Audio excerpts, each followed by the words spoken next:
আসসালামু আলাইকুম। সংবাদে আপনাদের সবাইকে স্বাগত জানাচ্ছি। আমি ফিরোজ তোহা। শুরুতেই আরবে কেবলস সংবাদ শিরোনাম।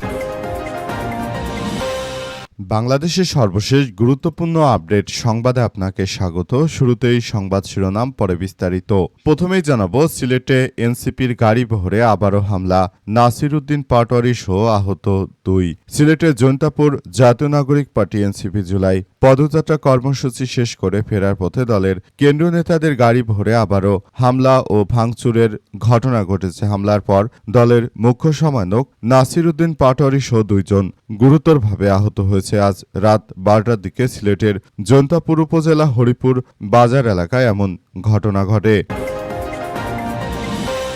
এরপর জানাবো, নাহিদ ইসলাম বললেন, গ্যাসের দাম বাড়ালে আমরা পেট্রোবাংলা ঘেরাও করব।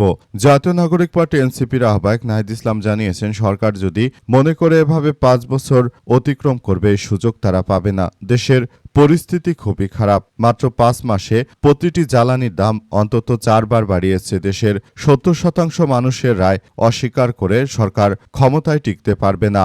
আমরা পেট্রোবাংলা ঘেরাও করব খুব শীঘ্রই। এদিকে ফ্যাসিবাদের পথে যে পা বাড়িয়েছে বিএনপি, সেখান থেকে ফিরে আসুন বিএনপিকে গোলাম পরোয়ার। বিএনপি ফ্যাসিবাদের পথে যে পা বাড়িয়েছে সেখান থেকে তাদের ফিরে আসা উচিত বলে মন্তব্য করেছেন বাংলাদেশ জামাত ইসলামের সেক্রেটারি জেনারেল অধ্যাপক মিয়া গোলাম পরোয়ার। আজ যশোর জেলা পরিষদ মিলনায়তনে 24-এর গণঅভ্যুত্থান প্রত্যাশা ও প্রাপ্তি শীর্ষক আলোচনা সভায় তিনি এমন কথা জানান। এবারে জানাবো, কিশোর গ্যাং দমনে খেলাধুলার বিকল্প নেই, সংসদে বললেন মিলন। সঠিক যত্ন ও পরিচর্যা নিশ্চিত করা গেলে কিশোর গ্যাংয়ের সদস্যরা অপরাধ প্রবণতা থেকে বেরিয়ে এসে দেশের সেবায় বড় সম্পদে পরিণত হতে পারে বলে মন্তব্য করেছেন ঢাকা 12 আসনের জামাতের সংসদ সদস্য সাইফুল আলম খান মিলন। এবং সর্বশেষ জানাবো, আলজেরিয়ায় বাস খাদে পড়ে প্রাণ গেল 27 জনের, বহু হতাহতের আশঙ্কা। আলজেরিয়ায় বারমুদেস প্রদেশে একটি যাত্রীবাহী বাস উল্টে যাওয়ার ঘটনায় অন্তত 27 জন নিহত হয়েছে। একই সঙ্গে আহত হয়েছে অন্তত 39 জন। এই তথ্য নিশ্চিত করেছে দেশটির স্বাস্থ্যমন্ত্রী মোহাম্মদ সেলিম আইদ মোসাউদেনে। দর্শক, এতক্ষণ শুনছিলেন সংবাদ শিরোনাম, এবারে বিস্তারিত।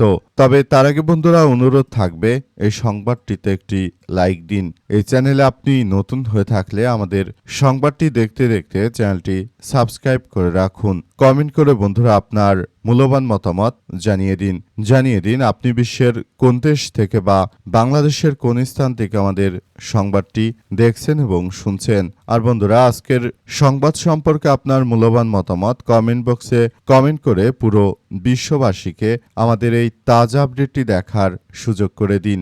এবারে বিস্তারিত। সিলেটে এনসিপির গাড়িবহরে আবারও হামলা, নাসির উদ্দিন পাটোয়ারি সহ নিহত 2। সিলেটের জৈন্তাপুর জাতীয় নাগরিক পার্টি এনসিপি জুলাই পদযাত্রা কর্মসূচি শেষে ফেরার পথে দলের কেন্দ্র নেতাদের গাড়িবহরে আবারও হামলা ও ভাঙচুরের ঘটনা ঘটেছে। হামলায় দলের মুখ্য সমন্বয়ক মোহাম্মদ নাসির উদ্দিন পাটোয়ারি সহ অন্তত 2 জন গুরুতরভাবে আহত হয়েছে বলে জানা গেছে। রাত 12টার দিকে সিলেটের জৈন্তাপুর উপজেলার হরিপুর বাজার এলাকায় এমন ঘটনা ঘটে। বহরের গাড়িতে থাকা এনসিপির সহযোগী সংগঠন ছাত্রশক্তির সিলেট মহানগর এর আহ্বায়ক জুবায়ের আহমেদ এই তথ্য নিশ্চিত করেছেন। তিনি বলেন, জৈন্তাপুরের পথসভা শেষে কেন্দ্রীয় নেতাদের গাড়িবহর হরিপুর বাজার পার হয়ে চিকনাগুল পৌঁছানোর আগে 40 থেকে 50 জনের একটি সন্ত্রাসী গ্রুপ এনসিপির বহরে চলন্ত গাড়িতে ইটপাটকেল নিক্ষেপ করে। এতে গাড়ি গ্লাস ভেঙে নাসির উদ্দিন পাটোয়ারি ও রেদওয়ান আহত হয়েছে। তাদের প্রাথমিক চিকিৎসা দেওয়া হয়েছে। আহত হলে নাসির উদ্দিন পাটোয়ারি ফেসবুক পোস্টেও হামলা হয়েছে বলে জানিয়েছেন তিনি। তবে তাদের শারীরিক অবস্থার বিস্তারিত তথ্য এখনো জানা যায়নি। এ ব্যাপারে যোগাযোগ করা হলে জৈন্তাপুর মডেল থানার ওসি গোলাম দস্তগীর আহমেদ জানান যে ঘটনার কোনো সত্যতা নেই। এটা যারা বলছে তারা সত্য বলেনি। নাসির উদ্দিন পাটোয়ারি তিনি পুরোপুরি তার গাড়িতে হামলার বিষয়টি ভিডিওতে দেখিয়েছেন, অথচ দালাল পুলিশ এখন বলছে যে তিনি নাকি আহত হননি। কত বড় নিকৃষ্ট! আবার এই পুলিশগুলো আবার দালালিতে সর্বোচ্চ পর্যায়ে চলে গেছে। এদের বিরুদ্ধে আবারও নাসির উদ্দিন পাটোয়ারিদের রাস্তায় নামা ছাড়া কোনো বিকল্প পথ দেখা যাচ্ছে না। গ্যাসের দাম বাড়ালে আমরা পেট্রোবাংলা ঘেরাও করব বললেন নাহিদ ইসলাম। জাতীয় নাগরিক পার্টি এনসিপির আহ্বায়ক নাহিদ ইসলাম বলেছেন যে সরকার যদি মনে করে এভাবে ৫ বছর অতিক্রম করবে এই সুযোগ দেয়া হবে না। দেশের পরিস্থিতি খুবই খারাপ। দেশের ৭০% মানুষের রায় অস্বীকার করে কোনো রকম ক্ষমতায় টিকে থাকতে পারবে না। এ সময় তিনি সরকারের জ্বালানি নীতির সমালোচনা করেছেন। গ্যাসের দাম বাড়ানো হলে আমরা অবশ্যই পেট্রোবাংলা ঘেরাও করব। ঢাকা শহরের মানুষও দ্রব্যমূল্য এবং জ্বালানি মূল্যবৃদ্ধির বিরুদ্ধে রাস্তায় নেমে আসবে বলে উল্লেখ করেছেন তিনি। আজ রাতে আহত আলিফ চৌধুরীকে দেখতে রাজধানীর জাতীয় চক্ষু বিজ্ঞান ইনস্টিটিউট ও হাসপাতালে গিয়ে সাংবাদিকদের তিনি এমন কথা জানিয়েছেন। নাহিদ ইসলাম বলেন যে হবিগঞ্জে হামলার শিকার কিশোর আলিফের একটি চোখের দৃষ্টি সম্পূর্ণ নষ্ট হয়ে গেছে এবং অন্য চোখও ঝুঁকির মধ্যে রয়েছে। সেই চোখে দৃষ্টি ফেরানোর সম্ভাবনা খুবই ক্ষীণ। অন্য চোখও কতটা ক্ষতিগ্রস্ত হতে পারে তা এখনো নিশ্চিত করে বলতে পারছে না চিকিৎসকরা। চিকিৎসকদের বোর্ড সভার পর আলিফের শারীরিক অবস্থা সম্পর্কে আরও বিস্তারিত জানা যাবে। তিনি আরও বলেন, আমি সিলেট থেকে এসেছি। গত কয়েকদিনে সিলেটে কি ঘটেছে তা সবাই জানে, কিন্তু দিন হয়ে গেল সরকারের পক্ষ থেকে আলিফের খোঁজ নেওয়া হয়নি। সরকারি বাহিনীর হামলার শিকার হয়েছে এটি ভিডিও ফুটেজে স্পষ্ট।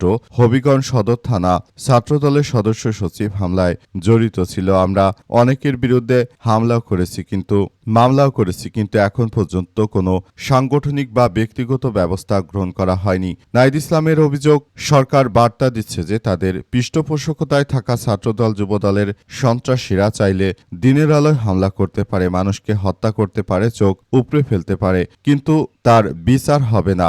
আমরা যখন এই ঘটনার প্রতিবাদ কর্মসূচি দিচ্ছি তখন সরকারি দল বাধা দিচ্ছে। হবিগঞ্জে আমরা দেখেছি দেশীয় অস্ত্রশস্ত্র নিয়ে প্রায় ১,০০০ সন্ত্রাসী জড়ো হয়েছিল। পুলিশ কিছুই করেনি। একটি সভ্য সমাজে এটা কল্পনা করা যায় না। ফ্যাসিবাদের পথে যে পা বাড়িয়েছে সেখান থেকে ফিরে আসুন। বিএনপিকে গোলাম পরোয়ার। বিএনপি ফ্যাসিবাদের পথে পা বাড়িয়েছে, তাদেরকে সেখান থেকে ফিরে আসার জন্য উদাত্ত আহ্বান জানিয়েছে বাংলাদেশ জামাতে ইসলামের সেক্রেটারি জেনারেল অধ্যাপক মিয়া গোলাম পরোয়ার। তিনি বলেছেন যে বিএনপি কিন্তু আওয়ামী লীগের মতো ফ্যাসিস্ট হতে পারবে না। তাদের কিন্তু আওয়ামী লীগের মতো এত জনসমর্থন নেই। সুতরাং তারা যেভাবে এখন ফ্যাসিবাদের দিকে এগিয়ে যাচ্ছে তাদেরকে অবশ্যই ফেরত আসতে হবে। তারা যদি এটা করতে না পারে ভবিষ্যতে তাদের আরও এক ভয়াবহ বিপর্যয়কর পরিস্থিতির মধ্যে পড়তে হবে। সুতরাং তাদেরকে এখনই ফেরত আসতে হবে বলে জানানো হয়েছে। সরকারের পক্ষ থেকে আরও বলা হয়েছে যে দেশটাকে যে অরাজক পরিস্থিতির মধ্যে ঠেলে দিয়েছে সেখান থেকে রাষ্ট্র কাঠামোকে অবশ্যই ফেরত নিয়ে আসতে হবে। যদি তারা এটি করতে না পারে ভবিষ্যতে আরও এক ভয়াবহ বিপর্যয়কর পরিস্থিতির সৃষ্টি হবে, যেখান থেকে আসলে আমাদেরকে বেরিয়ে আসা খুব কঠিন হয়ে যাবে। আমরা পুরো রাষ্ট্র কাঠামোকে একটি সুন্দর ও সমৃদ্ধির একটি ভালো অবস্থানে নিয়ে যেতে চাই বলে উল্লেখ করা হয়েছে। তাই দেশটাকে আমরা এক ভয়াবহ বিপর্যয়কর পরিস্থিতির মধ্যে ঠেলে দিতে পারি না। তাই যে কোনো মূল্যে আমরা এই সন্ত্রাসী কার্যক্রমগুলোকে আসলে এগিয়ে নিতে পারবো না বলে উল্লেখ করা হয়েছে। বিএনপিকে যথাযথভাবে তাদের এই সন্ত্রাসী কার্যক্রম অবশ্যই থামিয়ে দিতে হবে বলে এমন কথা উল্লেখ করা হয়েছে। কিশোর গ্যাং দমনে খেলাধুলার কোনো বিকল্প নেই বললেন সংসদ সদস্য মিলন। জামাতের সংসদ সদস্য ঢাকা কারণবাজার আসনে সংসদ সদস্য জাতীয় সংসদে জানিয়েছেন যে খেলাধুলা ছাড়া কোনো বিকল্প হতে পারে না। যদি খেলাধুলা যথাযথ পরিবেশ নিশ্চিত করা যায় তাহলে এই কিশোর গ্যাং গড়ে উঠবে না। তারা আসলে খেলাধুলার অভাববোধের কারণেই মূলত এই কার্যক্রমের দিকে তারা এগিয়ে যাচ্ছে। অবস্থায় নতুন করে বাংলাদেশটাকে একটি সমৃদ্ধির একটি ইতিহাসের দিকে এগিয়ে যেতে হবে বলে উল্লেখ করা হয়েছে। দেশটাকে সুন্দর ও সমৃদ্ধির একটি রাষ্ট্র কাঠামোতে গড়ে তোলার মধ্য দিয়ে আমাদের সবাইকে আরও বেশি এগিয়ে যেতে হবে বলে জানিয়েছেন তিনি আরও জানান, আমরা বাংলাদেশটাকে একটি সমৃদ্ধির এবং একটি শান্তিপূর্ণ রাষ্ট্রে পরিণত করতে বদ্ধপরিকর। বর্তমান সময়ে আমরা সেদিকে এগিয়ে যাচ্ছি। তিনি আরও জানান, দেশটাকে সুন্দরভাবে গড়ে তোলার মধ্য দিয়ে আমাদের সবাইকে এগিয়ে আসতে হবে। দেশের অভ্যন্তরে যে চাঁদাবাজি, রাহাজানি, সন্ত্রাসী কার্যক্রম শুরু হয়েছে, এর জন্য বর্তমান সরকার কোনোভাবে আসলে আসলে দায়িত্ব এড়িয়ে যেতে পারবে না। আমরা দেখতে পাচ্ছি যে কিভাবে তারা অসংখ্য মানুষকে হত্যাযজ্ঞের মধ্য দিয়ে একটি ত্রাসের রাজত্ব আবারও কায়েম করতে চাইছে। এদের বিরুদ্ধে সবাইকে এখনই আরও বেশি সজাগ থাকতে হবে বলে জানান তিনি এবং নতুন করে একটি সমৃদ্ধির রাষ্ট্র কাঠামো গড়ে তোলার মধ্য দিয়ে সবাইকে এগিয়ে আসার ব্যাপারে উল্লেখ করা হয়েছে।